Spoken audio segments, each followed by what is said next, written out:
લક્ષ્ય ન્યૂઝ, એક નજર, એક લક્ષ્ય.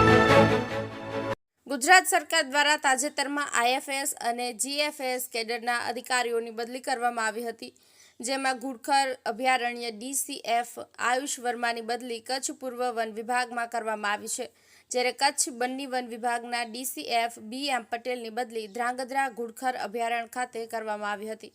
ત્યારે ધ્રાંગધ્રા ખાતે ડીસીએફ ઘુડખર અભયારણ્યના આયુષ વર્માનો વિદાય સમારંભ તેમજ બીએમ પટેલનો સત્કાર સમારંભ યોજવામાં આવ્યો હતો, જેમાં ઘુડખર અભયારણ્યના મદદનીશ વન સંરક્ષક, અભયારણ્યની વિવિધ રેન્જના રેન્જ ફોરેસ્ટ ઓફિસર, વનપાલ, ફોરેસ્ટર ગાર્ડ સહિતના સ્ટાફના કર્મચારીઓ ઉપસ્થિત રહ્યા હતા અને અભયારણ્ય અધિકારી તેમજ કર્મચારીઓ દ્વારા આયુષ વર્માને શાલ ઓઢાડીને શુભેચ્છાઓ આપી હતી. જ્યારે ઘુડખર અભયારણ્યમાં નવ નિયુક્ત થયેલા ડીસીએફ બીએમ પટેલનું શાલ ઓઢાડીને સ્વાગત કરવામાં આવ્યું હતું. કાર્યક્રમમાં આયુષ વર્માના કાર્યકાળમાં વિવિધ રેન્જના અધિકારી તેમજ કર્મચારી દ્વારા કરવામાં આવેલા કામગીરી તેમજ અધિકારી દ્વારા મળતું માર્ગદર્શન વિશે વાતોને યાદ કરી હતી. જ્યારે ઘુડખર અભયારણ્યમાં નવ નિયુક્ત થયેલા નાયબ વન સંરક્ષક બીએમ પટેલ કાર્યકાળમાં પણ અધિકારી દ્વારા કામ કરવા માટે અધિકારીઓએ વાત કરી હતી અને પોતાના તરફથી પૂરતો સાથ અને સહકાર મળશે તેવી ખાતરી આપવામાં આવી હતી.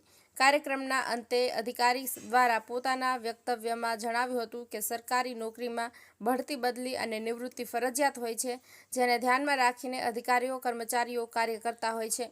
ત્યારે અધિકારી દ્વારા સોંપવામાં આવતી કામગીરી કર્મચારીઓ સમયસર પૂર્ણ કરી રહ્યા છે તે અંગે પોતાના પ્રતિભાવો રજૂ કર્યા હતા.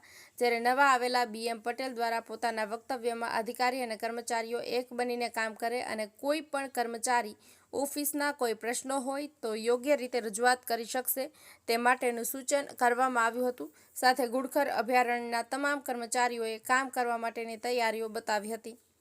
બ્રિજેશ ત્રિવેદી, સુરેન્દ્રનગર.